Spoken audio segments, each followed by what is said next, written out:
이건 어떻게 보면 이제까지의 모든 보고서에 비해 봐서 거의 혁명적인 정도의 이 메시지입니다. 이게 전달이 안 됐어요. 전 세계에. 각국이 탄소 중립 얘기하고 있는데 그 메시지가 전달되지 않으면 탄소 중립 절대로 성공할 수 없습니다.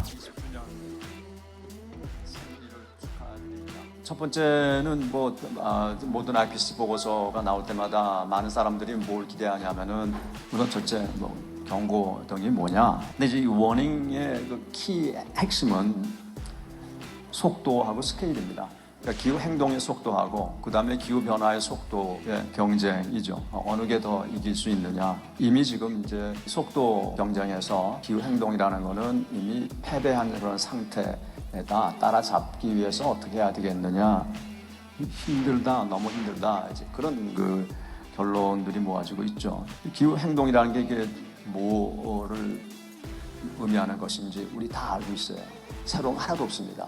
그런데 이제 IPCC 보고서는 왜 기후행동이라는 거에 대해서 매번 이것을 이제 검증하고 그 다음에 또 이걸 발표하고 그 다음에 또 정책 결정자들이 이것을 이제 눈여겨보느냐. 모든 여건이 항상 바뀌기 때문에 바뀌는 여건에 맞춰가지고서 새로운 정보가 뭐가 있는지에 대해서 이제 궁금한 사항들이 이제 많은 거죠. 그래서 저희들이 이제 생각을 해봤을 때 기후행동이라는 거는 그 4개의 F워드로 구성이 될 수 있겠다. 제일 처음 게 forward겠다. forward가 무슨 의미를 갖고 있느냐. 첫째는 현재를 봤을 때 활용 가능한 모든 도구는 지금 다 있어요. 우리는 사용할 줄 모른다고 하지만 있는 도구가 너무나 많다는 것을 이제 보고서가 이제 밝히고 있고, 그 다음에 그렇다면 그런 널려있는 도구를 로컬 사정에 맞게 활용해야 된다는 것이 이제 중요하겠고, 그 다음에 그런 걸 활용하면서 속도감 있게 또 스케일 있게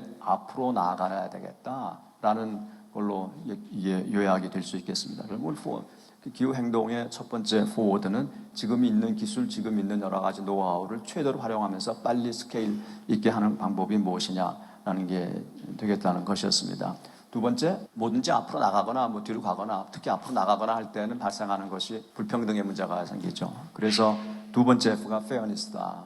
특히 이번 이제 그 사이클에서는 엄청나게 많은 이 사회과학 분야에서의 이제 평가가 있었는데 가장 많이 등장하는 용어가 fairness였습니다. 여러분 다 아시는 것처럼 이제 기후변화의 원인자하고 그 다음에 또 기후변화의 피해자 간의 fairness 측면은 제가 말씀드릴 필요가 없겠죠. 저희들이 하나 검토한 것 중에 하나는 도대체 인명피해가 어떻게 달라지느냐. 취약 지역에 있는 사람과 그렇지 않은 지역에 있는 사람들 간에 자연재해가 발생했을 때 나타나는 인명피해 조사한 바에 의하면 15배 차이가 난다라는 것이죠. 그렇다면은 기후변화의 책임이 없는 그런 그 특정 지역의 주민들은 기후변화 자체도 참 억울한 상황인데 그거에 대한 피해를 목숨으로 바치고 있다라는 게 되니까 이게 얼마나 그게 참 unfair한 것이겠습니까? 세 번째 F는 financing이었어요. 뭐니 해도 결국은 머니다 이런 그걸로 도달이 됐어요.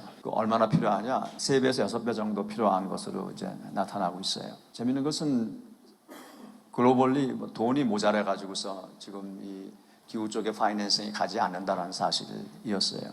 이번 보고서가 잘 밝히고 잘 이렇게 자세히 이제 밝히지 않은 것 중에 하나가 이제 그렇다면 왜 그 많은 돈이 다른 쪽으로 흘러가느냐? 특히 developing country 쪽으로는 이제 많이 흘러가지가 않고 있다라는 사실이에요. 근데 제가 봤더니요, 우리 무슨 에너지 크라이시스, 푸드 크라이시스 말하고 그러죠. 에너지 크라이시스, 푸드 크라이시스로 파이낸싱 프로블럼이 있다는 말을 제가 들어본 적이 없어요. 우리가 한번 생각해 볼 수 있는 그런 문제가 아닌가 생각이 됩니다. 그 다음에 이제 네 번째 F는 여기 써 있지 않지만 포커스입니다. 뭔가 하면 이제 초점이 있게 이제 초점을 맞춰야 모든 일이 이제 벌어지겠죠. 기후 문제에 있어서 초점은 둘 중에 하나로 둘 수가 있어요.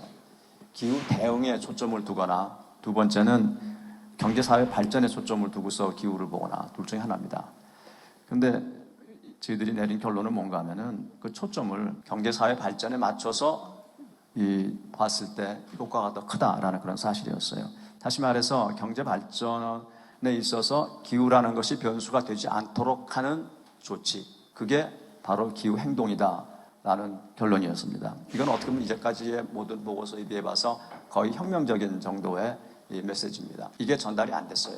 전 세계에. 그 다음에 각국이 탄소 중립 얘기하고 있는데 그 메시지가 전달되지 않으면 탄소 중립 절대로 성공할 수 없습니다. 여기서 말하는 경제사회 발전의 포커스라는 건 뭐냐면은 생활 같은 거를 이제 뭐 풍요롭게 해주는 것이고 있고, 글로벌리 보게 되면은 이제 헝거 같은 문제가 있는데 그거 해소해야 되겠죠. 고용 문제 당연히 해소해야 되겠죠. 그 다음에 클린 에너지, 워터, 에어 뭐 말할 것도 없겠죠. 고용 문제, 사회복지 이런 것에 맞춰가지고서 이런 것이 제대로 되어 나가는 데 있어서 기후라는 것이 이게 변수가 되지 않도록 하는 것에 초점을 맞추면은 문자 그대로 시너지라는 게 발생할 수 있겠다라는 것이 이제 저희들이 이제 내릴 수 있는 이제 결론입니다. 이제 이런 것이 이제 아까 말씀드린 이제 그런 초점을 맞춰서 하는 데 있어서 그것이 성과를 발휘하려면은 뭔가 여건이 조성이 돼야 되겠죠. 여건 여기 나와 있는 여러 가지 5가지 요소가 있는데 불확실한 부분이 뭔가 하는 것만 제가 2가지를 골라서 말씀드릴게요. 맨 왼쪽에 political commitment라는 게 이제 나와 있죠. 그 다음에 여기 가운데 international cooperation이라는 게 이제 있을 거예요. political commitment, 불확실성이라는 측면에서 보았을 때 가장 불확실한 요소가 굉장히 큰 요소고, 정권 바뀔 때마다 이게 바뀌니까 말이죠. 전 세계적으로. 그건 뭐 개도국, 뭐 선진국 따질 거 없이. 그 다음에 인터내셔널 코어포레이션, 여러분 잘 아시는 것처럼 지금 뭐 세계가 돌아가는 게 인터내셔널 코어포레이티브한 스피릿가 올라가고 있다라고 보시는 부분이 있는지 모르지만은 저는 그렇게 보지는 않고, 그 다음에 또 뭐 많은 사람들이 이제 오히려 그 반대쪽으로 디글로벌리제이션 말하고 앉아 있고, 그 다음에 또 서플라이 체인 도메스틱 하는 거에 대해서 우려하고 앉아 있고, 그 다음에 또 보호무역 올라가는 거에 우려하고 앉아 있고. 근데 이런 3가지 요소라는 것은 이런 그 글로벌 이슈를 해결하는 데 있어서는 커다란 장애 요인이 되는 것이죠. 90년대 순항했던 그 배경에는 그 90년대 경기가 세계적으로 아주 좋았어요. 경기가 그때는 이제 글로벌리제이션이라는 그 바람이 있어가지고서 거기에 같이 묻어가지고 기후 이슈도 스텝이 있었죠. 과학적인 의미에서 본다면은 92년이나 또는 이제 교토 프로토콜 만들어졌던 95년이나 과학적인 당시 IPCC 보고서는 뭐라고 그랬냐면은 과학적인 측면에서 uncertainty가 과학적으로 너무 크다라는 그런 상태였어요. 단지 우려는 되는데, 그럼에도 불구하고 각국 정부는 기후변화 협약 체결했고, 그 다음에 교토 프로토콜을 체결했던 거죠. 그만큼 주변의 여건 조성이라는 것이 굉장히 호의적이었다라는 것으로 말씀드릴 수가 있습니다. 저희들이 이번에 이제 문헌 세스먼을 통해서 또 하나 확인한 사실은 휴먼 팩터라는 게 엄청나게 중요하다라는 그런 사실이었죠. 이건 일종의 멸종 위기에 있는 요소들인 것 같아요. 우리가 생태계에 무슨 그 종이 멸종하는 게 아니라 이런 것 인간 사회에서 이건 멸종 위기에 이제 있다라고 생각을 안 할 수가 없더라고요. 이 4가지의 요소라는 것이 이렇게 작용하면서 이 인간의 물질적인 부를 이제 만들어 가면서 또 부작용은 또 테크놀로지를 또 해소하면서, 그다음에 또 이렇게 문자 그대로 채바퀴 돌아가면서 이제 해소해 나가는 이제 그런 과정일 텐데, 문제는 그 방법밖에 없느냐.